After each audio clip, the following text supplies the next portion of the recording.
English grammar का जो introduction है बड़ा छोटा सा इंट्रोडक्शन है और जीरो सिलेबस है, चाहे 5th स्टैंडर्ड का हो या 12th स्टैंडर्ड का हो, बच्चा अगर ग्रामर सीखेगा तो यहाँ से सीखेगा, यानी कि बिल्कुल जीरो। इंग्लिश सीखने के लिए ABCD सीखनी पड़ती है, ग्रामर सबसे पहले मैं बिल्कुल जीरो लेवल से पढ़ा रहा हूँ। अभी कुछ बच्चों को ये चीजें आती होंगी तो ये मत बोलना कि मेरे को आता है, ठीक है? देख लो एक बार। सबसे पहले मैंने देखा है क्या कि डायरेक्ट जो चीजें हैं, जो बड़ी चीजें हैं, उन पे ध्यान दिया जाता है। जो टेंसेस होते हैं, मॉडल्स होते हैं, एक्टिव पैसिव होते हैं, नरेशन होती है, ये सारी चीज तभी आएंगी जब हमारा बेसिक इंट्रोडक्शन क्लियर है, बहुत आसान हो जाती है फिर ये चीजें। तो आज एक चीज स्टार्ट करते हैं, इंट्रोडक्शन। किसका? Introduction English grammar. एक बात बताइए, सबसे पहले अगर मुझे कोई भी लैंग्वेज सीखनी है, कोई भी लैंग्वेज अगर मेरे को सीखनी है, तो सबसे पहले मैं क्या सीखूंगा? मैंने बोला कि मेरे को भाई इंग्लिश सीखनी है। मेरे को क्या सीखना है? इंग्लिश सीखनी है भाई। मेरे को कहीं भी जाना है, मेरे को इंग्लिश सीखना है, चाहे वो रीडिंग हो, चाहे वो राइटिंग हो, कुछ भी हो। तो आप सबसे पहले इंग्लिश जब सीखेंगे तो उसमें स्टार्टिंग में सबसे पहले आप सीखेंगे भाई A to Z सीखेंगे। अभी मैं हिंदी की बात करूं, अगर आप हिंदी में क्या सीखेंगे, अगर आपको हिंदी सीखने जाना है तो आप सीखेंगे सबसे पहले बच्चों क्या? आ से ये। ये ऐसी चीजें नहीं बता रहा, मुझे पता है सब चीजें नॉर्मल IQ है, ये सबको पता होती है। ये मैटर ये क्यों बताया मैंने? क्योंकि मुझे इंग्लिश सीखने के लिए A to Z सीखना पड़ेगा। तो यानी कि इंग्लिश लैंग्वेज की सबसे स्मॉलेस्ट इकाई क्या होगी भाई? A to Z। तो यही A to Z ही क्या है? लेटर है बच्चों। A to Z ही क्या है? लेटर है। तो अभी मैं बिल्कुल बेसिक्स चीज बता रहा हूं। लेटर को अगर मैं डिफाइन कर दूं, LETTER, अगर लेटर को हिंदी में हम लोग वर्ण बोल देते हैं, या इसे हम एक और बोल देते हैं अक्षर, है ना? तो लेटर क्या है भाई? अगर मैं डिफाइन देखूं इसकी, तो लेटर होता है smallest unit of any language. किसी भी भाषा, लैंग्वेज का मतलब भाषा, कोई भी भाषा हो संसार में, कोई भी वर्ल्ड में कोई भी भाषा है, आपको सीखने के लिए लेटर सीखना पड़ेगा। मुझे हिंदी सीखनी है, मेरे को आ से तक सीखने पड़ेंगे। मुझे इंग्लिश सीखनी है, मुझे A to Z सीखना पड़ेगा। मुझे मैथ सीखनी है, मुझे 1 to 100 सीखने पड़ेंगे, ठीक है? किसी भी लैंग्वेज का लेटर होता है। तो स्मॉलेस्ट यानी कि सबसे छोटी यूनिट वाली इकाई ऑफ एनी लैंग्वेज क्या होती है? लेटर। ठीक है, लेटर समझ में आया? अब आगे चलते हैं। लेटर को समझने के हिसाब से दो पार्ट्स में बांट दिया गया, बड़े आसान से पार्ट से। सब बच्चों को पता है, पढ़ने वाले बच्चों को बहुत आसानी से पता है। लेटर दो तरीके के होते हैं भाई। पहला लेटर होता है कॉन्सोनेंट्स, ठीक है? कॉन्सोनेंट्स। और दूसरा जो इसका प्रकार होता है वॉवेल्स। क्या होता है? वॉवेल्स। कॉन्सोनेंट्स सबसे पहले मैं आसान देखो, कॉन्सोनेंट्स को हिंदी में बोलेंगे आप व्यंजन, ठीक है? वॉवेल्स को बोलेंगे आप स्वर, ठीक है? दिख रहा है भाई? व्यंजन और स्वर। तो मैं पहले स्वर को सीख लेता हूं, ये आसान है भाई। 5 स्वर होते हैं इंग्लिश लैंग्वेज में। मैं इंग्लिश की बात कर रहा हूं तो 5, देयर आर 5 वोवेल्स। वो कौन से होते हैं भाई? ए, सबको पता है, E, I, O, U। ये 5 स्वर हैं, वोवेल्स हैं। वोवेल्स से क्या बनती है? मात्राएं बनती है, ठीक है? जितनी भी मात्राएं बनेंगी वो इन 5 अक्षरों से बनेंगी। इसके अलावा जो भी बचते हैं लेटर, वो सारे क्या है? कॉन्सोनेंट्स हैं, जिनसे मात्राएं नहीं बनती हैं। जैसे जैसे मैं बता दूं बी सी डी ई वहां आ गया तो यहाँ पे एफ आ जाएगा, जेड तक ऐसे चलते। तो ये कौन सा है? इनकी संख्या 5, इनकी संख्या 21। अब क्या कहानी आती है? ये तो बहुत आसान था। अब एक और देख लेते हैं, ये भी चीज आसान है। लेटर को, ये भी आपको सबको पता होगा, लेटर को फिर दो इनके बोल देते हैं कि भैया 2 पार्ट और हैं, ये छोटा सा है। कौन कौन से पार्ट है भाई? ये 2 पार्ट। देखो, स्मॉल लेटर और कैपिटल लेटर मैं बताऊंगा नहीं इसके बारे में, क्योंकि सभी बच्चों को पता है। स्मॉल लेटर और कैपिटल लेटर, स्मॉल बोले तो छोटा, कैपिटल बोले तो बड़ा। ठीक है, छोटी एबीसीडी जो होती है सब स्मॉल लेटर है, और बड़ी जो है वो कैपिटल। ये समझना, ठीक है। चलो, इसमें तो कोई प्रॉब्लम नहीं है, यहां तक बड़े आसानी से समझ में आ गया होगा। रब कर देता हूं इसे, ठीक है। अब आगे चलते हैं।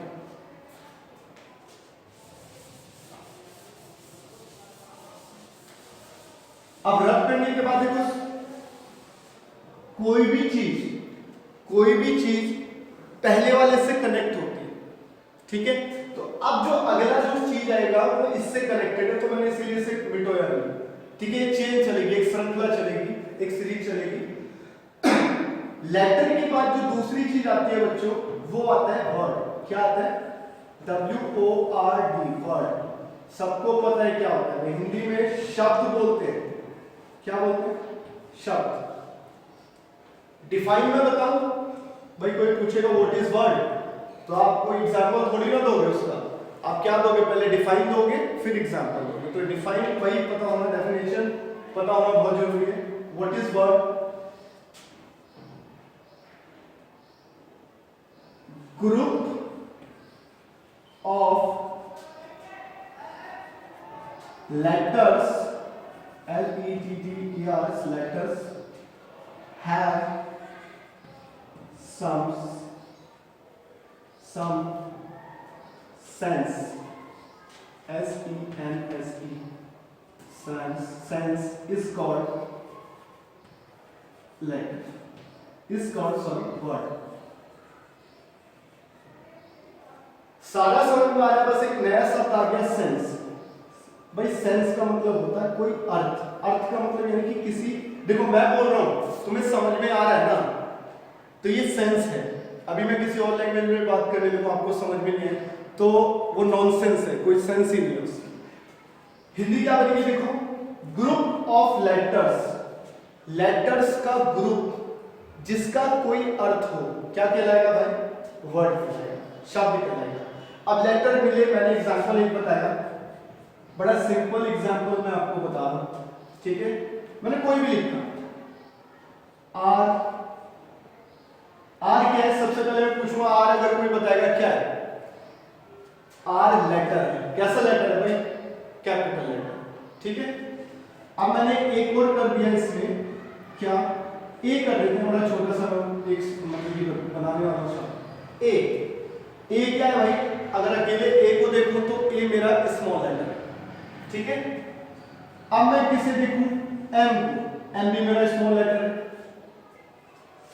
ये भी लेटर, ये भी लेटर, ये भी लेटर, ठीक है। जब तक ये अलग अलग पड़े हुए हैं उनका कोई मतलब नहीं।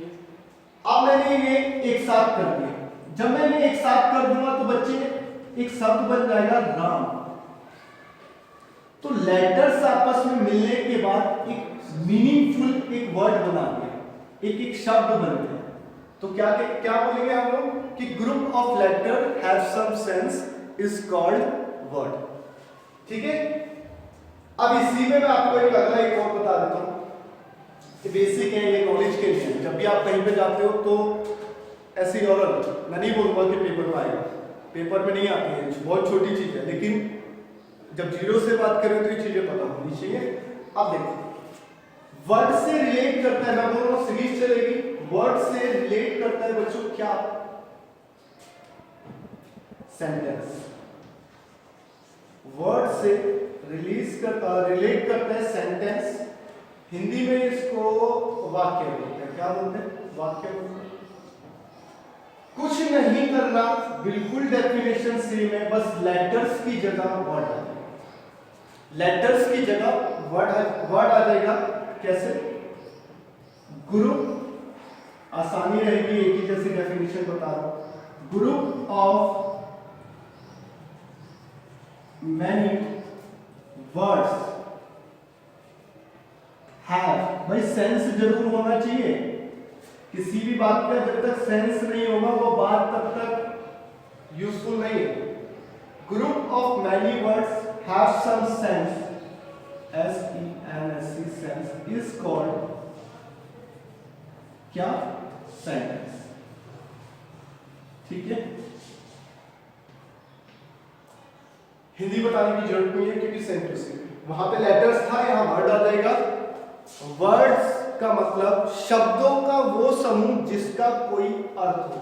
मैंने लिखा था भाई ये क्या है, RAM, राम एक शब्द है, इज एक शब्द है, ए एक लेटर है, गुड एक शब्द है, एक वर्ड है, स्टूडेंट। ठीक है भाई, राम भी एक वर्ड है, इज भी वर्ड है, ये भी वर्ड है, गुड भी वर्ड है और स्टूडेंट भी वर्ड है। तो ये वर्ड जब आपस में मिले इनका कोई मतलब बन गया कि राम एक अच्छा स्टूडेंट है। बड़ा बेसिक सेंटेंस मैंने लिया ताकि समझ में आ जाए। Ram is a good student, तो राम एक अच्छा विद्यार्थी है। मैं बोल रहा हूं आपको समझ में आ रहा है कि हाँ भी राम एक अच्छा विद्यार्थी, तो सेंस होनी बहुत जरूरी है, सेंस होनी बहुत जरूरी है मेरे को। अच्छा एक चीज बताओ, देखो ग्रामर क्यों जरूरी है, इंपोर्टेंट क्यों है? मुझे कैसे पता चला कि पहले राम ही आना चाहिए, पहले उसके बाद इज आना चाहिए? ये एक सीक्वेंस में लगे तभी तो इनका मतलब ठीक हुआ। अब मैं स्टूडेंट को पहले लिख दूं, इन सारे शब्दों को आगे पीछे कर दूं तो क्या वाक्य बन पाएगा, क्या सेंटेंस बन पाएगा? नहीं बन पाएगा। तो इसका ज्ञान कहां से होता है? जब आप इंग्लिश ग्रामर सीख लेंगे तो आपको पता चलेगा कौन सी चीज कहां लगती है। सेंटेंस खत्म हो गया, अब याद रखना भाई सेंटेंस खत्म हो गया, सेंटेंस से आगे एक और एक चीज आती है, मैं बता देता हूं। ये ऊपर वाला बेटा मैं कर रहा हूं आगे। सेंटेंस को हम लोग ऐसे लिखते हैं क्योंकि अगला जो है वो सेंटेंस से रिलेट करेगा। सेंटेंस की बात मैं एरो बना रहा हूं क्योंकि सेंटेंस से ही रिलेटेड है क्या? पैराग्राफ। क्या है रिलेटेड? पैराग्राफ। कभी नहीं बोलोगे PARAGRAPH, पैराग्राफ। क्या बोलते हैं सर? गद्यांश बोलते हैं। गद्यांश का मतलब गद्य का अंश। गद्यांश का मतलब गद्य का अंश। दो चीज होती है ना, गद्य और पद। अगर आप किसी को स्टोरी पढ़ रहे हैं तो वो गद्य है, और आप पोयम पढ़ रहे हैं, कविता पढ़ रहे हैं तो वो पद है, जो गा भी सकते हैं पदों को। तो गद्यांश सेम टू सेम डेफिनेशन फिर है, सेम टू सेम डेफिनेशन वही है। ग्रुप ऑफ मैनी क्या? Sentence. Group of many sentence have some sense. भाई सेंस जरूरी होनी चाहिए, सेंस नहीं होगा तो हालत खराब होगी, तो कुछ भी नहीं बनेगा। Group of many sentence have some sense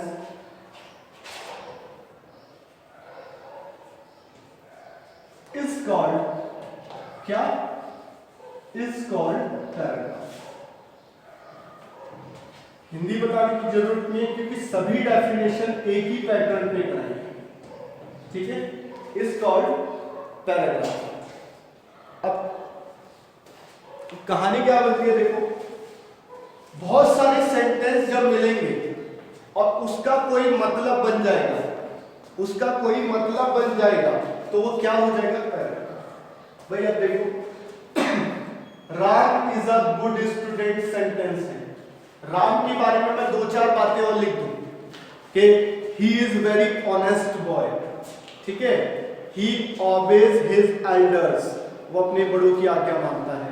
तो मैंने दो तीन सेंटेंस लिख दिए ना, तो जब मैं दो चार सेंटेंस लिख दूंगा और उन सभी का कोई एक स्टोरी बन जाएगी तो वो क्या कहलाएगी? पैराग्राफ। ठीक है भाई, ये चैन आपकी हो जाती है खत्म। यहां अब एक और इंट्रोडक्शन में देखो इतना ही आता है, एक छोटा सा और मैं बता देता हूं आपको, वो इससे थोड़ा सा अलग है लेकिन सीख लो।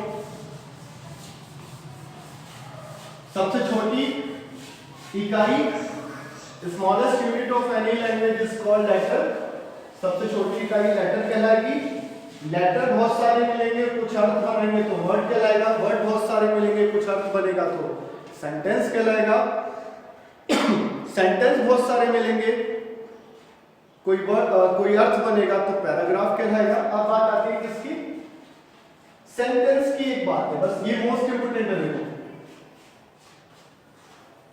इसे मैं बोल सकता हूं, आपके पेपर में आ सकता है।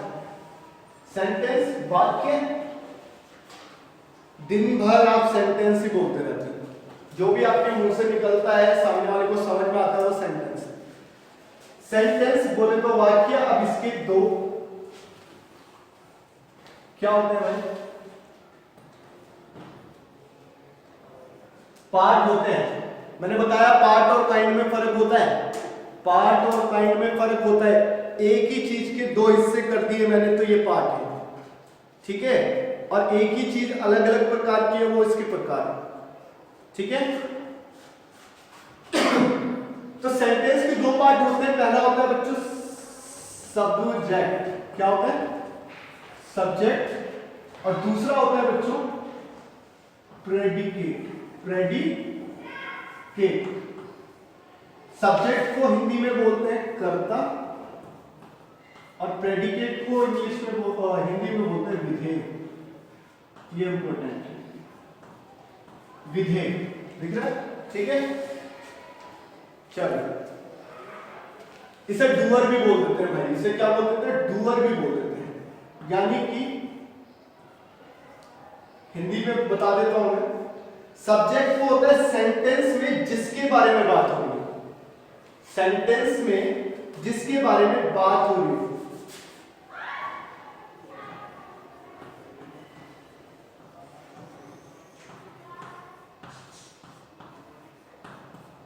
जिसके बारे में बच्चों बात कि कोई भी सेंटेंस ले लेना, अभी मैं एग्जांपल से बताऊं। प्रेडिकेट क्या होता है? प्रेडिकेट होता है सब्जेक्ट के बारे में जो भी बात, सब्जेक्ट के बारे में जो भी बात हो, जो भी सब्जेक्ट के बारे में बात हो रही है, वो क्या है? वो क्या है बच्चों? प्रेडिकेट है। कोई सा भी सेंटेंस आप ले लें। एक पेपर में एक क्वेश्चन आता है, एग्जाम्पल समझना। एक ही एग्जाम्पल बताऊंगा। Red fort is a historical building, building building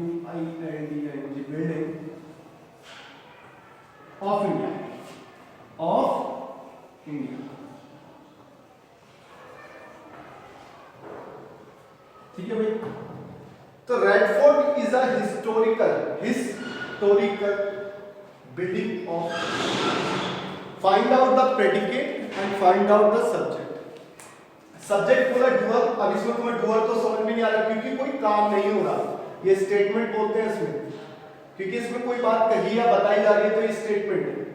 तो इसमें डूअर मुझे पता नहीं चल रहा, ना तो राम है ना तो श्याम है। तो ये वाली डेफिनेशन काम आ जाएगी, जिसके बारे में बात हो। पूरे सेंटेंस में किसके बारे में बात हो रही है भाई? रेड फोर्ट के बारे में बात हो रही है। तो red fort is a subject. क्या है? रेड फोर्ट क्या है? सब्जेक्ट, ठीक है। प्रेडिकेट ढूंढना है, सब्जेक्ट के बारे में जो भी बात हो। अब ये रेड फोर्ट सब्जेक्ट है, इसके बारे में क्या बात हो रही है कि भैया हिस्टोरिकल बिल्डिंग है इंडिया की। तो जितना भी ये बचता है पूरा का पूरा मतलब ये हो जाता है हमारा प्रेडिकेट, ठीक है। ये था आपका basic introduction of English grammar. अब हमारी जो अगली देखो चीजें शुरू होती है, वो शुरू हो जाती है, sorry, part of speech. Part of speech एक सीक्वेंस बना हुआ है। पहले मैं ये सीखूंगा, फिर पार्ट ऑफ स्पीच सीखूंगा, फिर सेंटेंस सीखूंगा, फिर एक्टिव पैसिव। तो एक सिस्टम बना रखा है, ठीक है। चलो भाई, ओवर होती है क्लास, अगली बार मिलेंगे तो मैं आगे से कराऊंगा पार्ट ऑफ स्पीच। तो ये अपनी कॉपी में कर लेना और पढ़ लेना, ठीक है। Okay, thank you.